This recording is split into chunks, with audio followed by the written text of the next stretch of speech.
Ndugu katika imani, kwa muda mfupi huu ningependa tukumbushane maneno yanayopatikana katika sura ambayo ni fupi kuliko sura zote ndani ya kitabu cha Allah Subhanahu wa Ta'ala.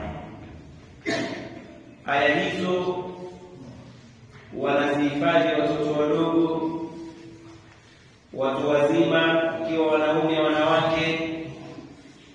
Manake ni aya tatu. Sidhani kama mtu anaweza akawa hana uwezo kuhifadhi aya hizo. Aya zenyewe zinapatikana ndani ya sura Al-Asr. Yaqulu Allah Ta'ala, anasema Allah Subhanahu wa Ta'ala baada a'udhu billahi minash shaitanir rajim, wal 'asri innal insana lafi khusr illa alladhina amanu wa 'amilus salihati watawasau bil haqqi watawasau bis sabr. Aya tatu ambazo zinapatikana katika sura hii, lakini aya hizi ni nzito mno mpaka ikafikia al-Imam Shafi'i rahimahullah akasema, law ma anzala Allahu hujja, law ingelikuwa kwamba Allah Subhanahu wa Ta'ala hakushusha hoja kwa waja wake illa hadhihi sura, isipokuwa sura hii ambayo ni fupi mno kama mnavyoiona imebeba aya tatu, basi Imam Shafi'i anasema lakafatu, basi sura hii ingeliwatosheleza, kwa maana ya kwamba ingebeba sheria zote, ingebeba awami kadhalika na nawahi, maamrisho ya Allah Subhanahu wa Ta'ala, kadhalika yale makatazo yatakuwa yamebebwa na sura hii. Sura hii ni makia, katika zile aya ambazo ama katika sura ambazo zinahesabika ni sura zinahesabika kwamba ni makia, kwa maana ya kwamba zilishuka kabla ya Mtume sallallahu alaihi wasallam kufanya hijra kutoka Makka kwenda Madina. Allah Subhanahu wa Ta'ala katika aya ya kwanza ndani ya sura hii ameanza kuapa kwa zama, na Allah Subhanahu wa Ta'ala yuksimu bima sha'a min makhluqati, Allah huapa akitakacho katika viumbe vyake. Tofauti mimi na wewe kama binadamu hatutakiwi tuape isipokuwa tuape kwa jina la Allah Subhanahu wa Ta'ala, lakini Allah yeye anaweza kuapa kwa jua, kwa mwezi, wa shamsi wa duhaha, wal qamari idha talaha, wal 'asr. Hii ni kuonyesha yeye anaweza kuapa kwa chochote kile akitakacho, kwa sababu ni katika moja ya viumbe vyake. Mimi na wewe hatutakiwi kuapa isipokuwa tuape kwa jina la Allah Subhanahu wa Ta'ala. Na Allah Subhanahu wa Ta'ala anapokiapia kitu, basi kinaonyesha juu ya uzito wake wa kitu hicho. Kwa hiyo Allah akaapia zama, na kalima hii ambayo amesema wal 'asr zimekuja takriban kauli tatu za wanazuoni. Wapo wanaosema kwamba aliposema Allah Subhanahu wa Ta'ala wal 'asr kwamba ni zama, na wako wanaosema kwamba ni nyakati za alasiri. Hivyo katika wale wanazuoni ambao wameeleza, kiwemo Abdullah ibn Abbas radhiyallahu anhu anasema kwamba hapa anakusudia Allah Subhanahu wa Ta'ala kwa zama. Sasa baada ya kuapa huko, Allah akasema innal insana lafi khusr, hakika si vinginevyo mwanadamu atakuwa yuko katika hasara. Lakini hapa mwanadamu anayekusudiwa ni yule mwanadamu ambaye si mu'min, si mwenye kumwamini Allah Subhanahu wa Ta'ala, wala si mwenye kutekeleza sheria za Allah Subhanahu wa Ta'ala.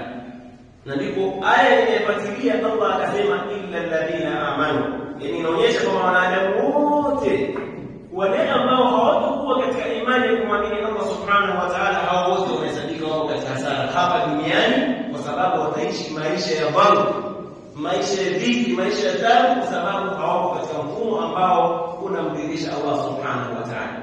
Hawa wanahesabika wako katika hasara. Lakini hasara kubwa zaidi ni ile hasara watakayoipata wao kuingizwa katika jahannam siku ya kiyama. Kwa nini? Kwa sababu waliwekwa duniani ili wafanye ibada, wamwabudu Allah Subhanahu wa Ta'ala, na ndio lengo la sisi tumeumbwa na Allah pia tufanye ibada. Wama khalaqtul jinna wal insa illa liya'budun.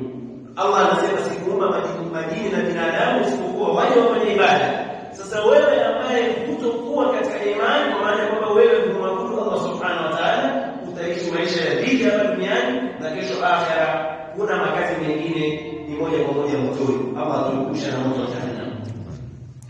Illa alladhina amanu, Allah akawaokoa sasa, akasema kwamba wale ambao hawatakuwa katika hasara ni wale ambao watakuwa ni wenye kumwamini Allah subhanahu wa ta'ala. Kwa hiyo ikaja istithna, wakavuliwa kutoka kwenye hasara wale watakaojipamba na sifa ya imani.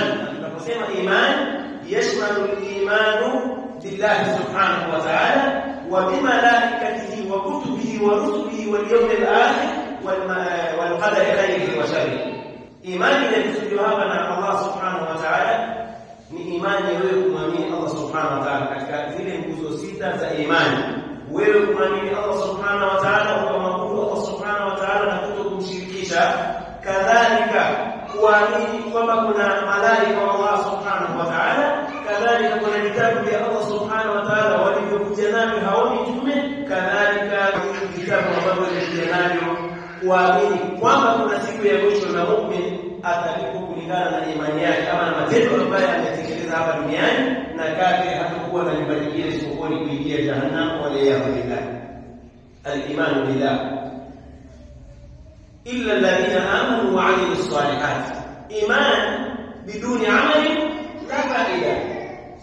Imani tu kwamba mimi nikasema na muamini Mwenyezi Mungu alafu kuna matendo mema. Angalia aya zote zilizokuja zinaongelea kadhia ya imani zimepangwa na al-amal salih.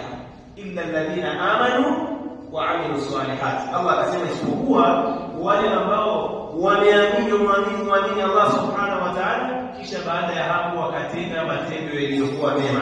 Matendo yaliyokuwa mema ni kutekeleza ibadati ambazo ni za faradhi ulizofaradhishiwa na Allah subhanahu wa ta'ala. Miongoni mwazo hii swala ambayo tumeikamilisha sasa hivi, swala dhuhur, ni wakati ambao yeye kutekeleza ibada hii. Wako ambao wao tayari walishakufuru ni makafiri, wao ndio ile si wajibu kwao sasa.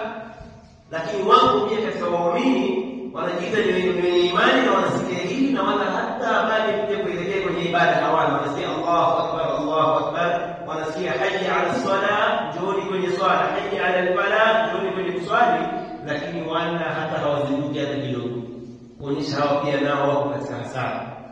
Watakiwa wenyewe wazinduke huko waliko, ni mahali pabaya, kwa sababu Allah subhanahu wa ta'ala yakul fawailul lilmusallin, ole wao wale ambao wanaosali, alladhina hum an salatihim sahun, wale ambao katika swala zao wanajitia ni kwamba hawanazo, kwamba mtu anajua kabisa anaitwa lakini wala hana habari. Anaweza kasali subuhi akaja kasali na isho kweli, hana habari swala zingine zote hapo.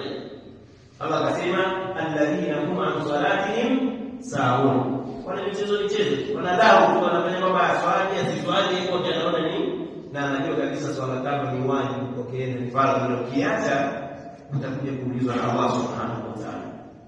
Allah akasema illa alladhina amanu wa 'amilus salihat wa tawasaw bil haqq, na wakawa ni kuhusiana katika mambo ya haki, kuamrishana mema na kukatazana mabaya. Unamwona ndugu yako katika imani anapanda kibesio, unamkalisha chini, unamwambia billati hi ahsan, kwa njia ambayo ni nzuri kabisa, na kuelekea ndugu yangu huko unaenda kulingania, unaiokoa jamii yako, familia yako, nyumbani yako. Alladhina amanu qu anfusakum wa ahlikum nar, enyi ambao mmemwamini Allah subhanahu wa ta'ala, ziokoeni nafsi zenu pamoja na ahli zenu. Sio wewe kama wewe ujiokoe halafu familia una habari nayo. Hakikisha watoto wako, mke wako wanatekeleza yale walioamrishwa na Allah subhanahu wa ta'ala na kujiepusha na yale waliokatazwa na Allah subhanahu wa ta'ala. Kisha akasema watawasaw bil haqq wa tawasaw bis sabr, kisha wakawa ni wenye kuhusiana na as-sabr fi ta'atillah, kusubiri katika kumtii Allah subhanahu wa ta'ala.